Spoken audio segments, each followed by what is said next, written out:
to Tracing Your Family Roots. I'm Chuck Mason, and my co-host today is Janelle Blue. Janelle's president of the Mount Vernon Genealogical Society, who sponsors us. And with us today is Bob Dunfield. Bob is the German expert, and he's been with us once before, and today he's going to talk to us about German church records. So welcome back, Bob. Thank you for coming. Well, I appreciate it, and thanks for the invitation. And hopefully I can, there was a question that I brought up last time on church records, but hopefully I'll go into more detail and tell the audience basically why they're so important in German genealogy. So, and how can we find church records? Well, first, let's talk about what are church records, is that why they're the best in German genealogy, is that civil registration does not come into play in all of Germany until 1874 to 1876. So there's really no other place that you're going to find records except in the churches. Now, the Lutherans, when they first started off, they were the ones that started to request church records back in 1517, and then later the Catholics the priests started their records keeping in 1614, and then they started with their burials about 1650. So this gives us early on records for your German ancestor. Now, the big thing for you, if you're going to use church records, is to finally find out what church did they go to. And that's what I'm going to talk about, a methodology that will help you to go ahead to find the churches, to go ahead to look for the records. Now, don't worry about some of these records, because a lot of them are coming online, and then you can go ahead and push the little button for the English translation, or they've been already copied in Ancestry or with Family Search and are available with an English version. So okay, so we have them on both Ancestry and Family Search. Yes, a lot of them are coming on that way. Well, first let me go ahead and talk about this series of books that Kevin Hansen has done, a map guide to German parish records. There's a total of 57 volumes on here, and it basically covers every German state that is currently in there, and a couple of the cities, like Hamburg. They have one just for Hamburg. Okay, and the one I'm going to show you the process to go through. Now, my wife is from Heilbronn, and that's where we got married, in the local church there, and her family has records going back on her mom's side, and we've been able to go back to approximately 1800 on those with using the methodology I'll talk about later, okay? But what you have to identify is they have in the front part, and let me show you here. This shows the kingdom of Württemberg, where they were at the time, and this has the different Kreises that they were, and she belongs to Heilbronn is in Neckarkreis. So this is the book that I got, was the Neckarkreis book, and then later on over here it shows where the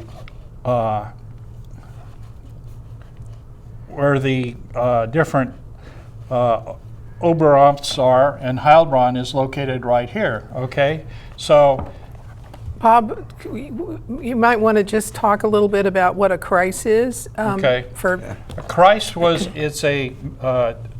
it's a district set up for so that there was a higher state within the kingdom of Württemberg. This is where they basically would be a subdivision, and then later on the subdivision they would go into just normal Landkreis, which were the counties. And so this is how they would go ahead and dissect basically their different administrations and where different records would be maintained. Okay. Now, from here, I'm turning to the page about on on Heilbronn, and this is the Oberamt for Heilbronn, and it shows me all the different parishes that existed in this Oberamt.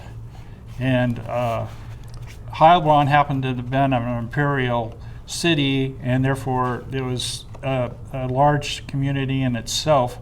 And then the people around it supported the town, and Neckargartok is where my wife's from. Goes back 1,200 years. This is how long it goes. And so here it is. It shows me where it's located. Neckargartok is right here, and it has the number 6. So if I go over to the page over here, it will also give me an alphabetical listing of all the towns that are supported by this Oberamt, and that will help me identify what parish I need to look at. And lo and behold, Heilbronn is by itself. And it has the number 6 up here. And lo and behold, I'm looking at the number. This is an earlier number that the Family Search has put on there to the film that they have. So this is showing you which ones possibly already have film that's on there, and possibly it might have been already put on for the listing with Family Search items. So they may be already digitized? Some of them are, but I don't know exactly if this one is or not. So now, are these Catholic parishes Well, or I'm glad Protestant? you brought that up. Basically, there are 3 different churches that are allowed in Germany. Well, there were 3, and then later there's a historical item that the Protestants come together. The first one was the Lutheran Church, and then we had what was called the Reformed Church. And the Reformed Church are basically more Calvinist, and they were up to the northern part of Germany. Your Prussians were more Calvin than anything else. Yeah. And then we had the Catholics, and the Catholics basically are in the southern part of Germany and the southwest, Bavaria and that area in there. Baden, because it borders on France, it also, with the French influence, parts of Baden have Catholic. Now in our book section, if you do have Catholic relatives, there is a Catholic section. And you do the same methodology that I just talked about on the Protestants, how you go ahead and do it, because then you look for the name of the town. Now at the very end of the book,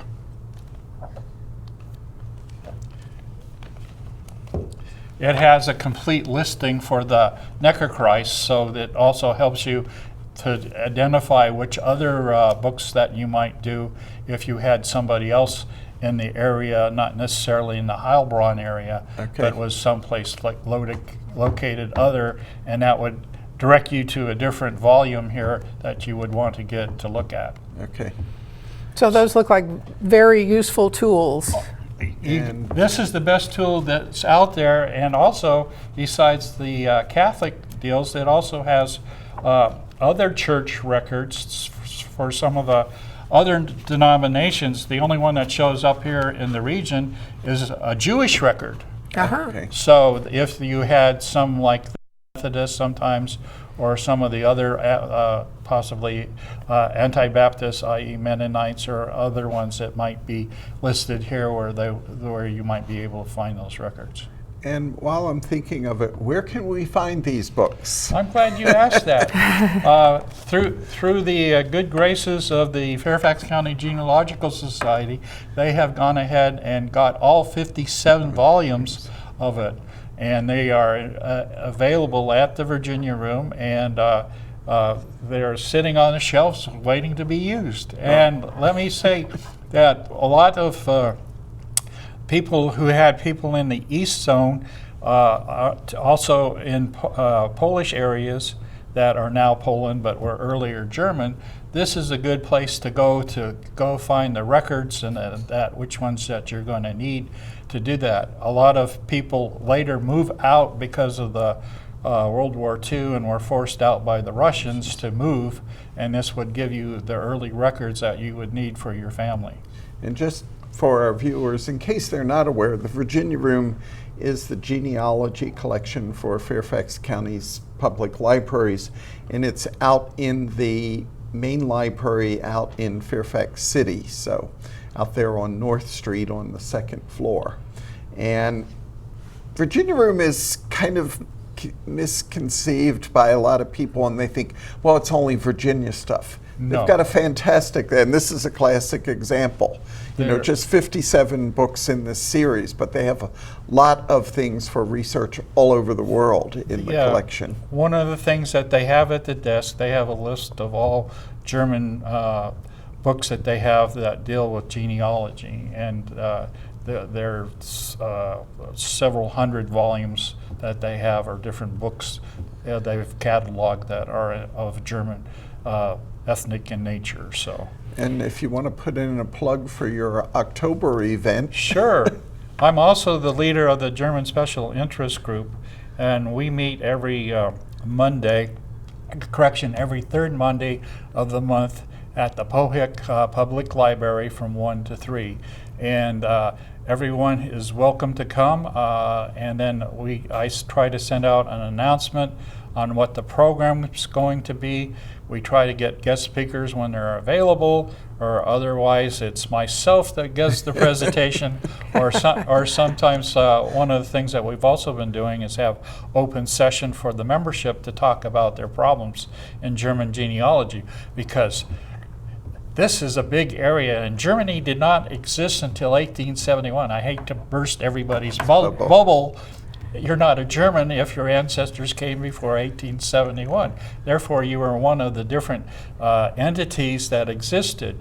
Now, there was over 350 different entities that existed up until the time of Napoleon. He didn't like that, so he got rid of them. And I say he's my favorite German because he cut it down to only 39.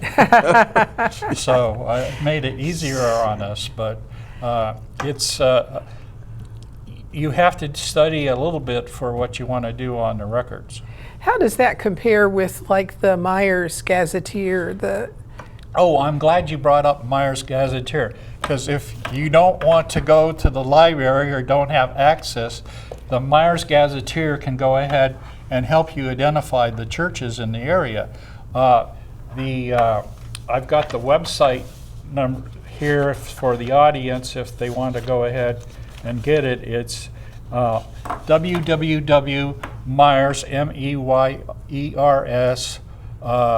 gas.org, and this will get you into the Myers org Gazetteer. Now, this is online. A lady worked very hard, and she made it easy for us so we don't have to read the German script. Right. Because this thing was done in 1912. It was for the whole German Empire, and it has listed every village, dorf, or as my wife says, a Kuhdorf, but it has only 4 houses and a cow. So it's very helpful for you to identify the name of your Heimat, your home area where your person came from, and then you can go ahead and then get all the information or where you're going to find records for that. It also has the Standesamt, where you had to register your children once the civil side came in. Mm-hmm. It also has a map. It has on the top bar, it also has a map, so it goes to the map of 1912 and shows you where your town is, and it's very movable. It's nice. It's a 10-kilometer radius, and so you can sort of move it up to find what the next bigger town is or wherever. And then it also should show where the parish church is located, as well as they have a listing on the top of the various locations of the churches within a radius of your Heimat. Yeah, I found that to be really helpful because by going to online, I was able to find the baptismal record, and it had the name of the village that they were from. But then when I went to the Gazetteer, it would tell me where the parish was, so I could know then where it was actually recorded or where Right. they had to go, because not every village had a church. No.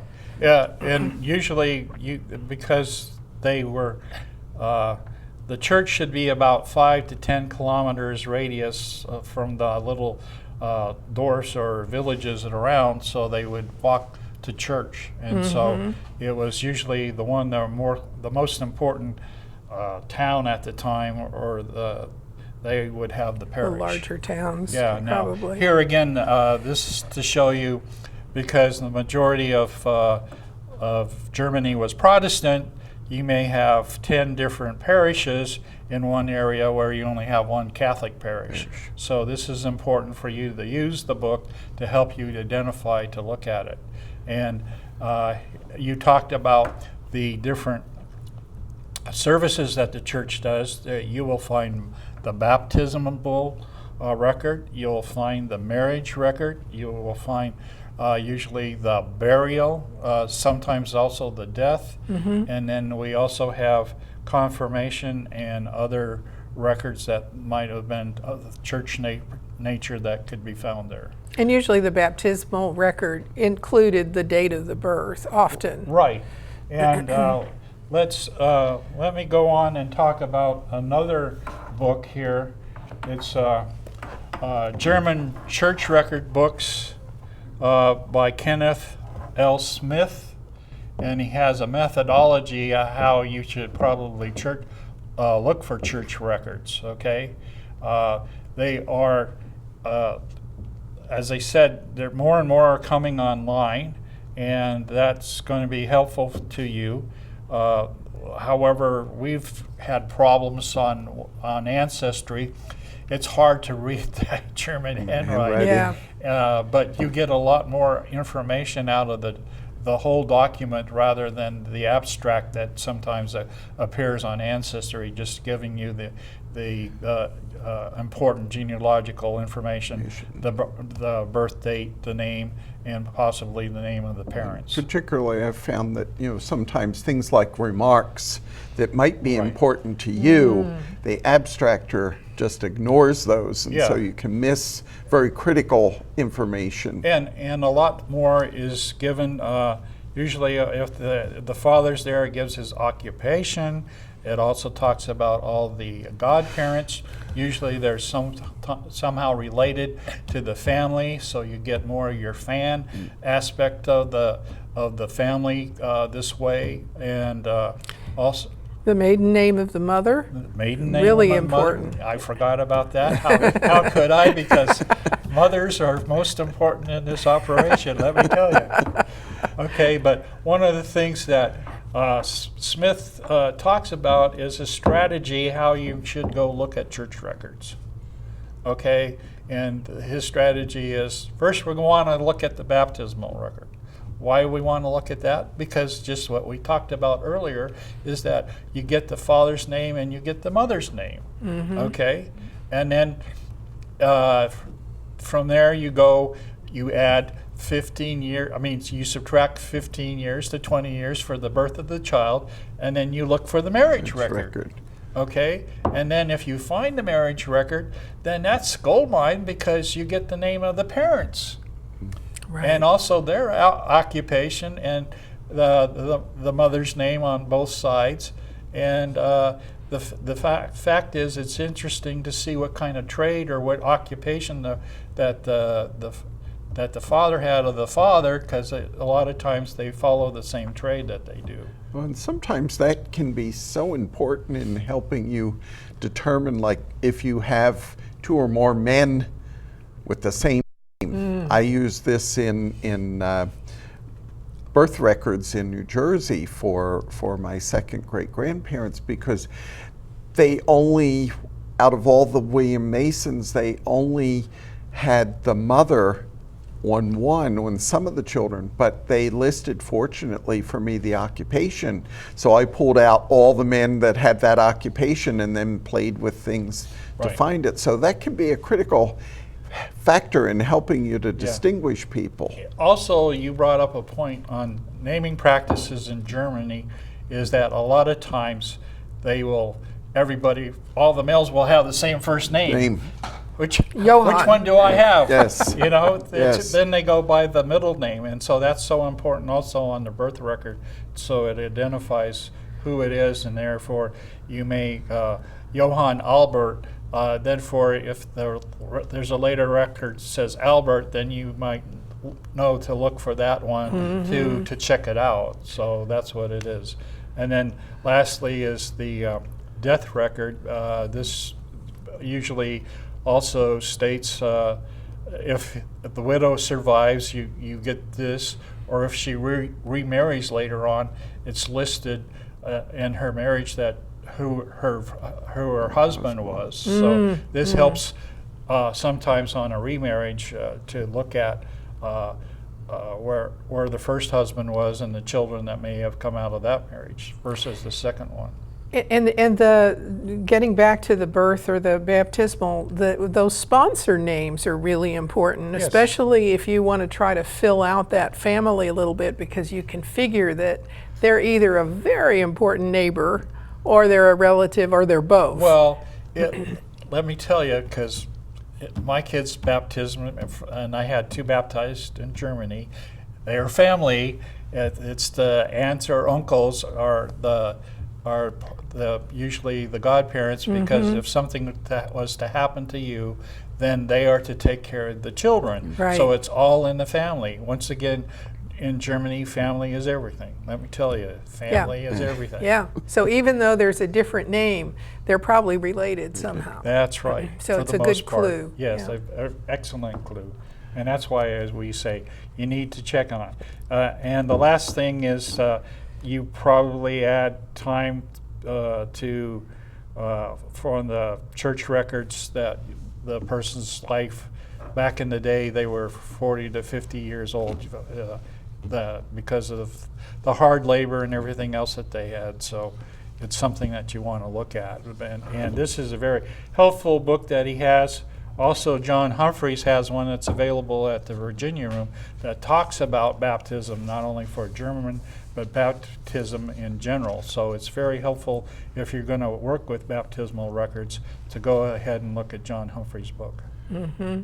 And it was donated by the Mid-Atlantic German Society. They had a lot of extra ones when John passed away. Right. And so they've been handing them out free to a lot of organizations. Yep. And I believe Mount Vernon even has one. Oh yeah, we have. Yeah. So you mentioned burial records. What kind of information might you get in those within the church records? So are the cemeteries for the most part organized and run by the church, or no? Usually it's run by the community. Okay. There are some because land's so important in Germany. Usually it was in the community that they would have a community area. The Friedhof, as they call it, was there. And because land, as I mentioned, is so scarce, they have a tendency to turn over the graves. Basically, they charge you X amount of money for the burial and how long. Usually it lasts for 25 years. Now, if you want to have it longer, then you can pay more money to have the person on there.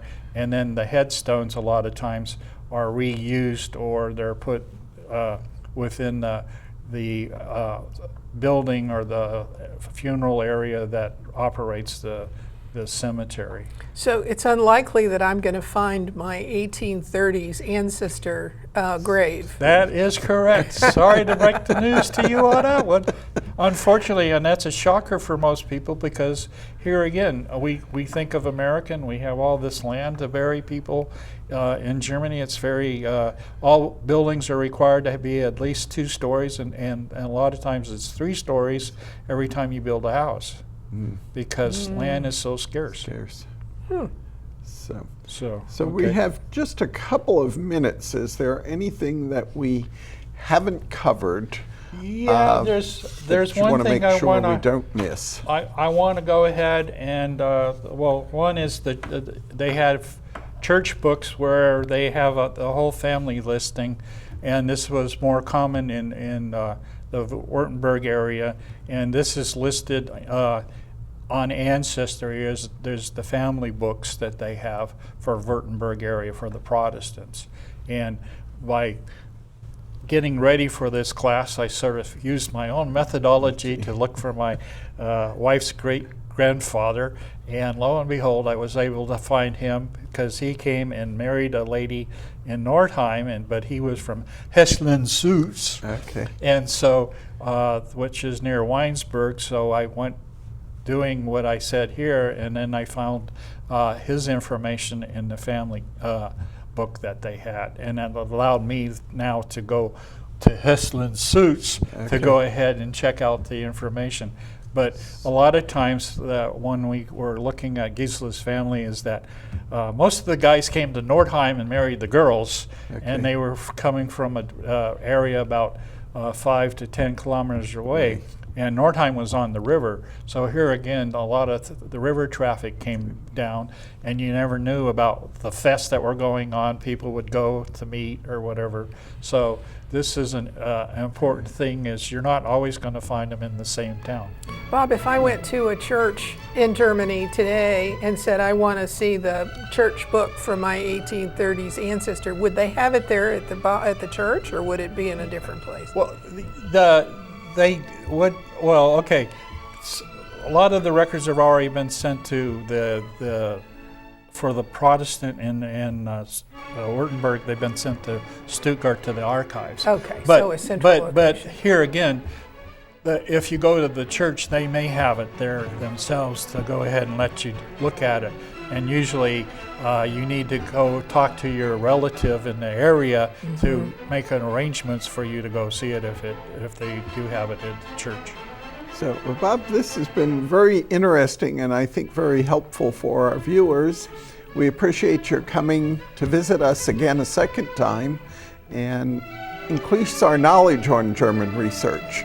And I welcome you to the Mount Vernon Genealogical Society. We have our meetings the third Tuesday of every month, and we have good speakers. So by all means, you're welcome to join us. We are just about out of time.